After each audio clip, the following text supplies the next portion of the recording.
Eternal Descent, A Guest's Guide to the Falling Room, an editorial feature from the Damned Travelers Society. You think you know horror. You think it's a shadow in the corner, a creak on the stair, a sudden silence. You are a child playing with a sparkler in a world of supernovas.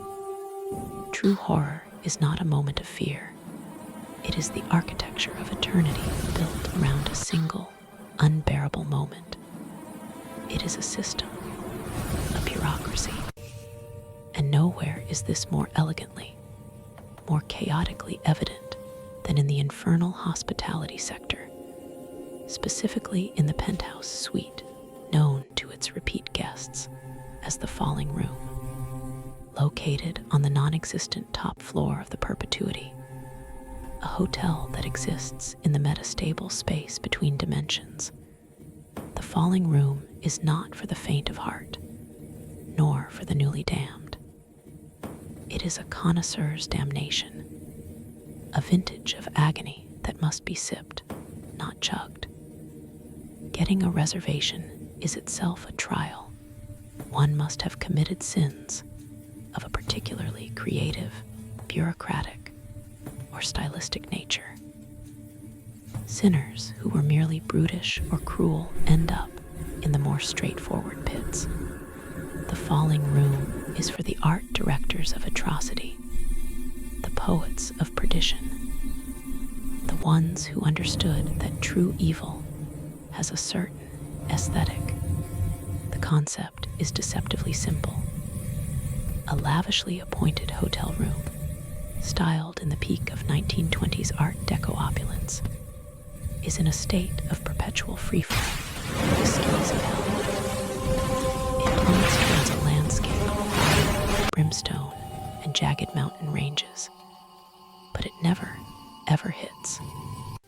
It falls for an eternity, the ground rushing up with terrifying, inexorable speed, only for the entire sequence to reset at the moment of impact. Time loops. The room reassembles, and the fall begins again. The horror is not in the impact, but in the endless, gut-wrenching anticipation of it. An anticipation that is, every single time, fulfilled in the most visceral way imaginable. The check-in, a prelude to perpetuity. Your journey begins at the front desk of the Perpetuity. The lobby is a masterpiece of impossible geometry, with staircases leading to ceilings and chandeliers that drip something that is not quite light. The concierge, a demon named Stylus, who has multiple pairs of spectacles on multiple sets of eyes, will process your paperwork. The Falling Room, you'll say, as well as the sound of rustling parchment and breaking seals. Lovely. Do mind the gravity. It's interpretive. He hands you a key that feels both heavy and insubstantial, like a secret given physical form. The elevator to the room is a brass birdcage that doesn't so much move as it reorients reality around you. There is no sensation of ascent, only a dizzying shift in perspective, until the doors slide open not onto a hallway, but directly into the suite. And what a suite it is. The first impression is one of breathtaking luxury. Platinum and mother-of-pearl inlay on the walls. A floor of polished obsaster. A hellish mineral that looks like obsidian, but has a faint, internal pulse. A grand piano in the corner, carved from a single, petrified scream. A plush velvet chaise lounge. A fully stocked bar with crystal decanters filled with liquids that shimmer with stolen colors. A gramophone in the corner plays a faint, jazzy tune that you can't quite place, a melody that feels like a memory of a good time you never actually had. The second impression is the vertigo. There are no walls in the conventional sense. From the floor-to-ceiling windows, the entirety of Hell's skyscape is on display. It is a vista of chaos, swirling clouds of ash and ember, distant, winged shapes wheeling in predatory arcs. And below, far, far below, the terrifyingly detailed ground, rushing up at a speed that defies physics. You are falling. Immediately, irrevocably. Your stomach lurches into your throat, your knees buckle, and a primal scream claws at your insides. But you don't hit the floor, because the floor is no longer down. The room is tumbling, end over end, in a slow, stately roll.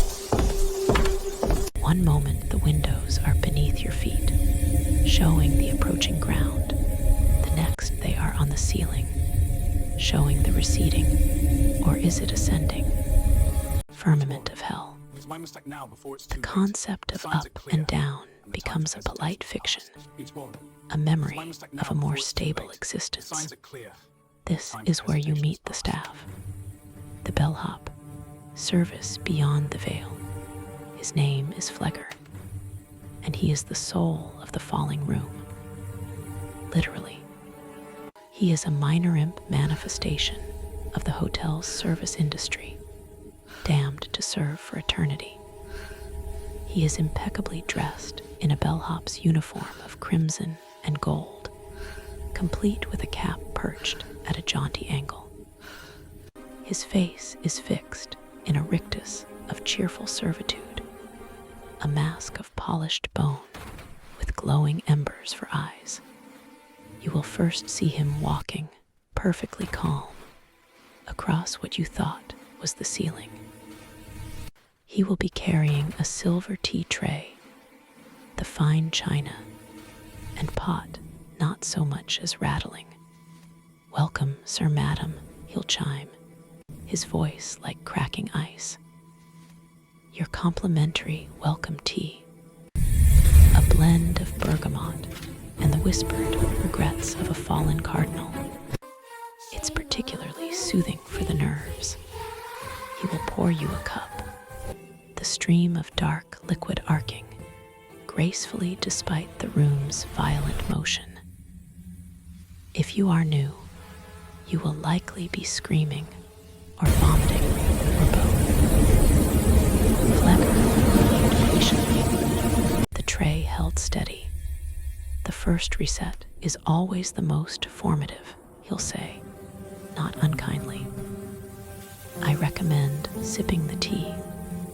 It helps with the bone thing. The bone thing, the reset, a symphony of shattering. You cannot know time here. A minute feels like an hour like a second. The room falls. The ground gets closer. You can make out individual lakes of fire, the spires of torment cities, the writhing of masses of the damned. The air in the room begins to hum, then roar.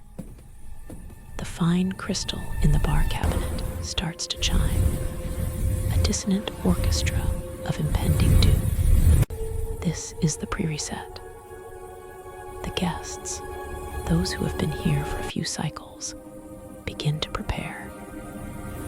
A woman in a tattered evening gown, her mascara running in permanent, artistic streaks down her face, will float past you, grabbing a flute of champagne from a drifting bubble of it.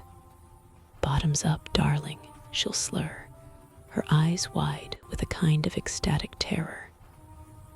Or tops down, who can tell anymore? A businessman in a suit that is perpetually on fire, but never consumes him will straighten his tie as he drifts upside down. Any moment now.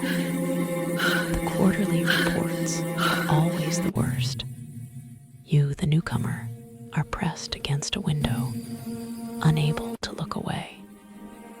The ground is so close you feel you could reach out and touch the jagged peaks. The heat of the inferno bleeds through the glass. The roar is deafening. This is it. This is the end. Impact. It is not a sound. It is a feeling that annihilates all other senses. It starts in your feet, a vibration so violent it is pure pain. It travels up your skeleton in a wave, a cascade of splintering, cracking, grinding. You feel every single bone in your body, the long bones of your legs, the delicate ribs around your lungs, the intricate architecture of your skull shatter into a million pieces. It is a white-hot, all-consuming agony, a supernova of pain blossoming from your very core.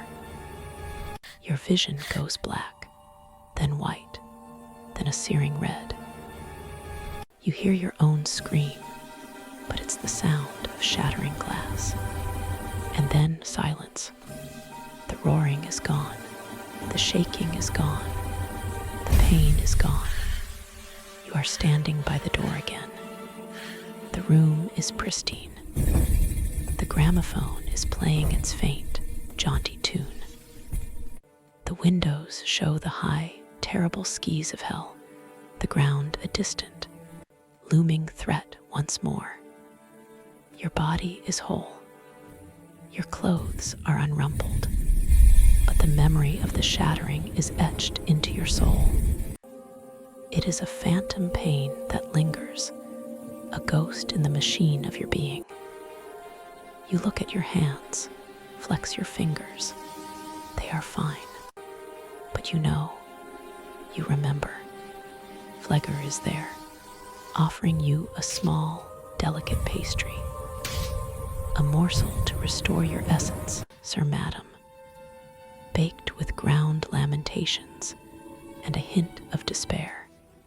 This is the cycle. The fall, the impact, the reset again and again and again. The inhabitants, society in the spiral. You are not alone in the falling room. There are other guests, a rotating cast of the stylishly damned who have made this eternal descent their home.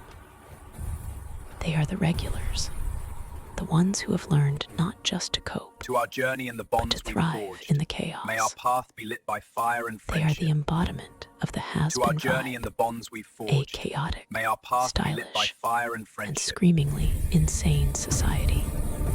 Madame Lavinia is the grand dame of the descent.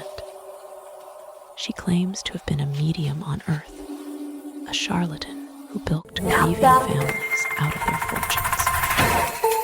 Now, she holds séances mid-fall, attempting to contact the other side, which, given their location, is a profoundly complicated endeavor. Her table, a heavy oak piece, floats serenely in the center of the room, its legs pointed in 4 different directions.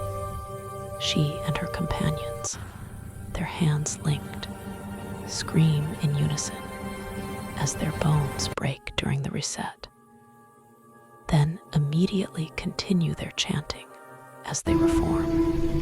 The vibrations of the shattering are a powerful conduit to the ether. She'll explain, her voice a dramatic warble. One must use the tools one is given. The jaded debutante, a young thing named Letitia, who poisoned her entire family to inherit early, has turned the reset into a game. She spends the long falls arranging and rearranging the floating furniture, creating impossible, gravity-defying sculptures. As the reset approaches, she finds the most dramatic pose to be in sprawled across the grand piano, hanging from the chandelier. leaning casually against a wall that is currently the floor. "It's all about composition, darling," she'll say, adjusting her posture as the room tumbles. The moment of fragmentation is the ultimate tableau. One must be art, even in dissolution. The accountant, a man named Alistair who embezzled millions from orphanages, is damned to find order in the chaos. He has a ledger that is perpetually on fire, and he tries to calculate the velocity of the fall, the time between resets, the precise number of bone fractures per cycle. He is forever frustrated, his calculations erased with every reset, the numbers in his ledger constantly changing into obscenities. The variables are impossible. He'll shriek, pulling at the few hairs left on his head. The gravitational constant is a suggestion. The time is a lie. It's bad business. Then there are the parties.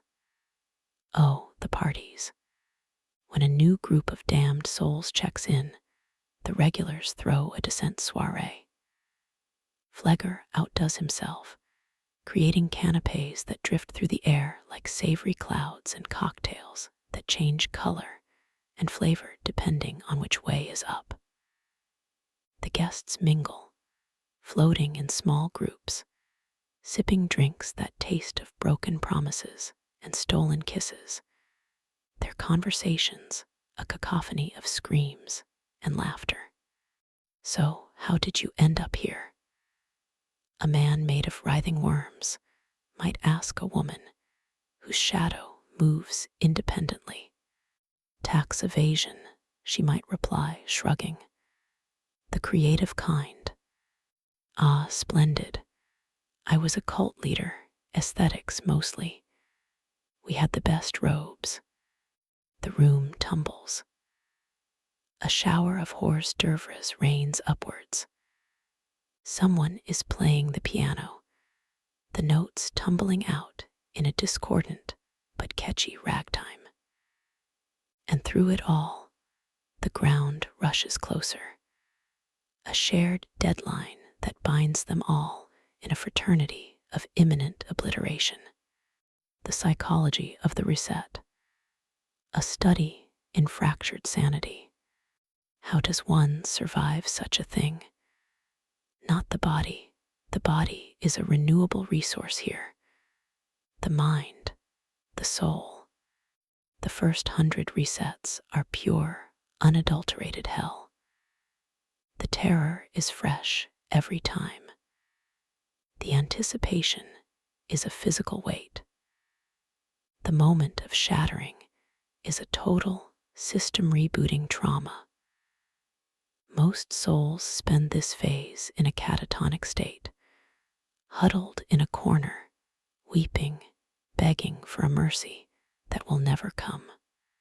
Then a form of acclamation begins. The mind, unable to process this endless trauma, begins to build defenses. It's a coping mechanism woven from the frayed threads of sanity. Narrative integration.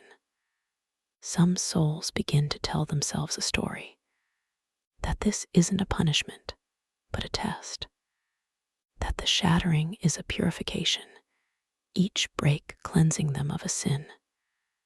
They count the resets like rosary beads, praying for a day when the room will finally hit the ground and they will be free, perfected. They are, of course, wrong, but the hope is a powerful anesthetic. Aesthetic detachment.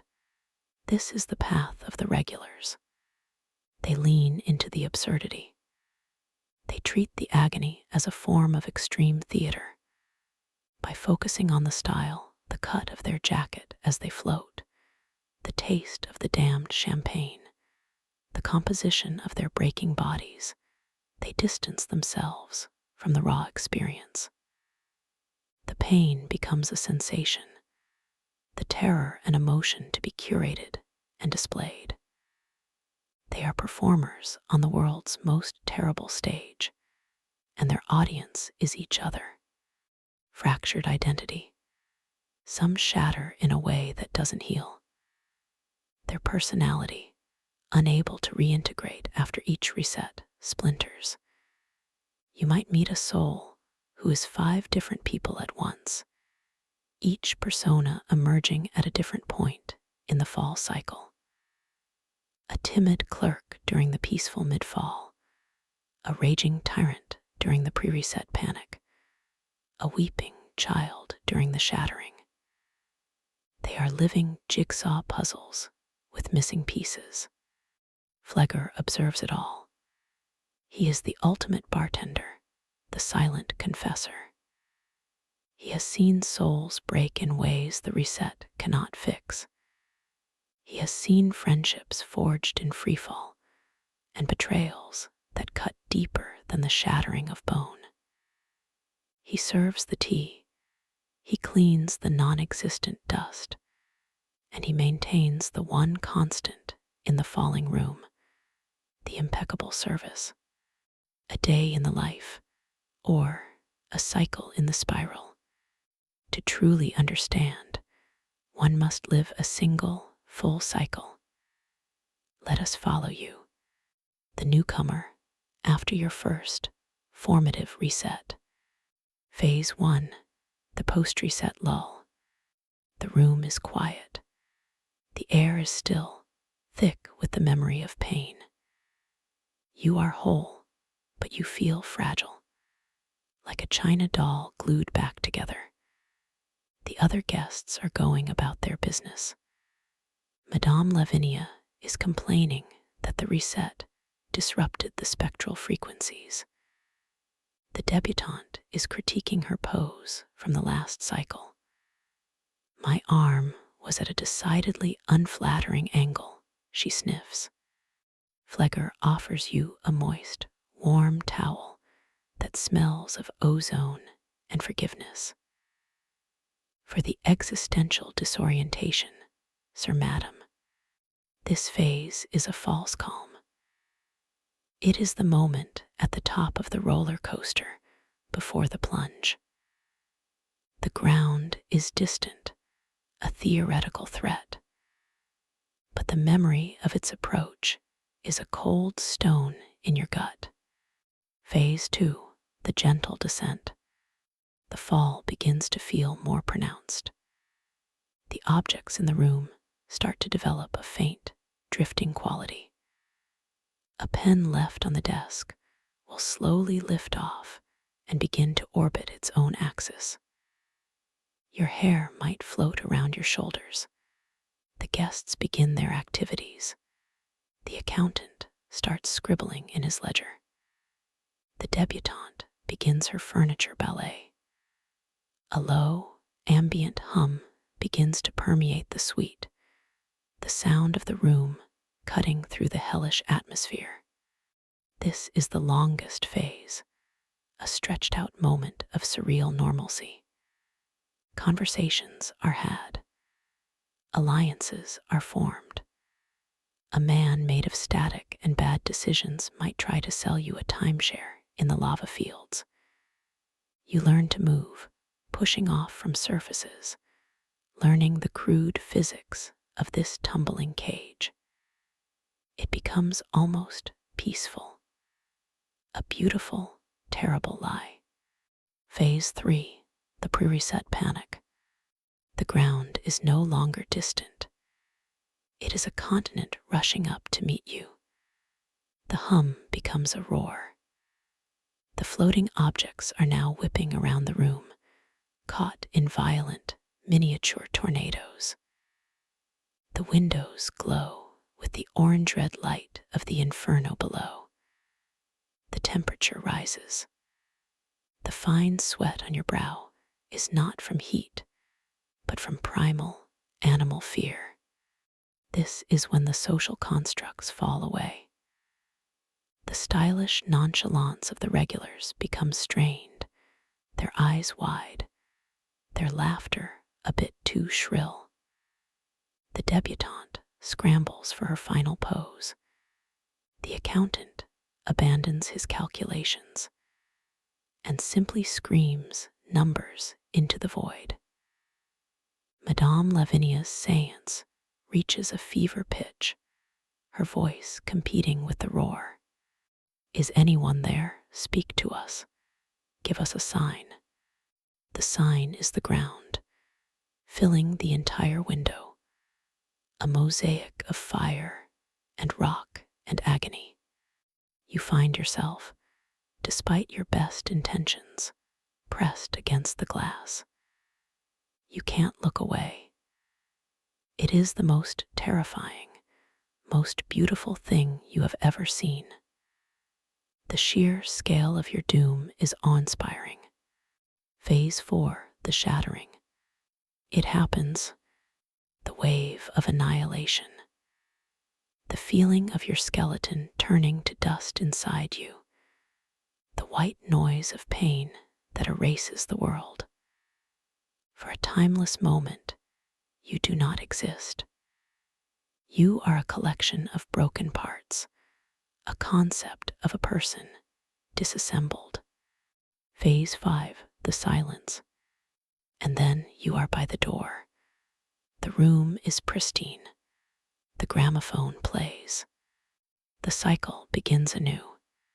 The purpose, why this room? Is it torture? Of course. But it is a specific torture for a specific clientele. The brutish are crushed under rocks. The wrathful tear at each other in muddy pits. The greedy are drowned in coins. But the proud, the vain, the ones who built their lives on aesthetics, on control, on the carefully curated perception of others. For them, the falling room is the perfect punishment. It strips away all control. You cannot control your movement, your environment, or even the integrity of your own body. Your fate is a fixed, endless loop. For those who lived their lives manipulating and controlling everything around them, this is the ultimate humiliation. It mocks their aesthetic sensibilities. The room is beautiful, but its beauty is the setting for unimaginable horror. The champagne, the music, the fine furnishings, they are all props in a play about their own destruction. It turns their love of style into a weapon against them. And finally, it is profoundly, cosmically meaningless. There is no lesson to be learned. No sin is cleansed. There is only the fall, the break, and the reset. For souls who perhaps believed their actions had no consequence, they are now trapped in a consequence that has no meaning beyond its own endless repetition. Check out time. Is there an end? The rumor, of course, is that there is a way out. There's always a rumor in hell. They say if you can truly, completely let go of your earthly attachments during the fall, you will simply float away through the windows and into the sky. They say if you can make it to the grand piano and play a perfect C major scale as the room shatters, the reset will fail. They say if you can make Flegger genuinely laugh, he will grant you a reprieve. Madame Lavinia claims to have seen it happen once. A soul of such pure, unadulterated boredom, she whispers. He simply ceased to be interested in the fall, and the fall ceased to be interested in him. He drifted out of a window during a reset and was never seen again. It's a nice story, a necessary story. It's the crack of light under the door of an eternal prison. It's what keeps the debutante posing, the accountant calculating, the medium chanting. It's the hope that makes the despair so much sharper.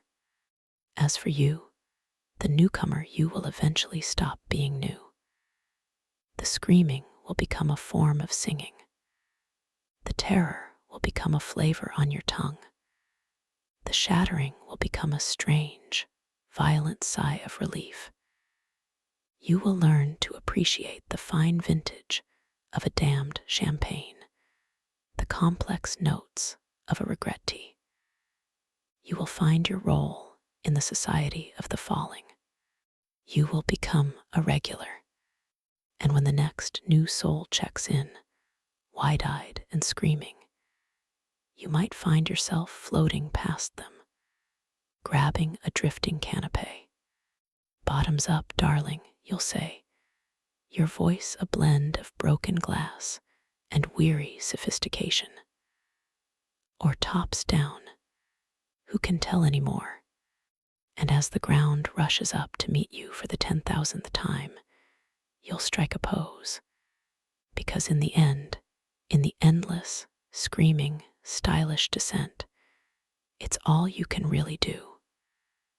The room falls. The bones break. The tea is served. And the cycle, beautiful and terrible, continues forever.